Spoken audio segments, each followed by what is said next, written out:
Let's turn to Jessica Arp in our news center. And Jess, what can you tell us about the investigation and Chisholm's decision? All been really months in the making. The State Department of Criminal Investigation sending the case to the district attorney in August. Chisholm seeking an outside review and announcing his decision today, setting off a wave of reaction. As you can see, this is a photograph that was taken on April 30th. Sharing photos and videos at a news conference Monday, Milwaukee County District Attorney John Chisholm walked reporters through his decision not to charge Officer Christopher Manny with any crime in the death of 31-year-old Dontre Hamilton.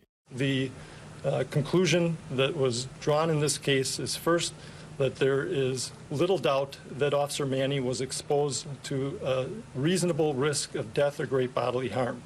He also released video and documents, including a demonstration of how fast 14 shots can happen, the number of times Manny shot Hamilton in less than 3 seconds, as well as the police radio call from Manny himself that afternoon.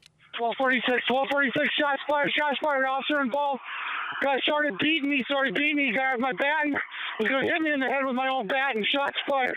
Chisholm said he was confident that Manny acted in self-defense, not warranting charges. I can be deeply aware of the very real historical reasons for concern, but I cannot be swayed by passion or prejudgment when making these decisions, regardless of how popular or how unpopular that decision is. And unpopular it was. Hamilton's family rallied on the steps of the federal courthouse in Milwaukee, calling for peace and justice. My family doesn't have to be that voice of reason to come out and say no violence. We don't. You know who has to be that voice of reason?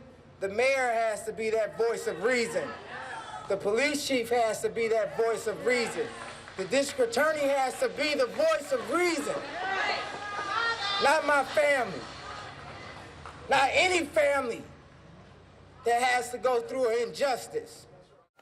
Now, late this afternoon, the U.S. Department of Justice announced it will undertake a federal review of this case to determine if there is a basis for a civil rights prosecution, as the family of Hamilton had hoped. That will be done by the FBI and the U.S. Attorney for the Eastern District. All right, of course, something we will continue to follow in that regard. Jessica, thank you.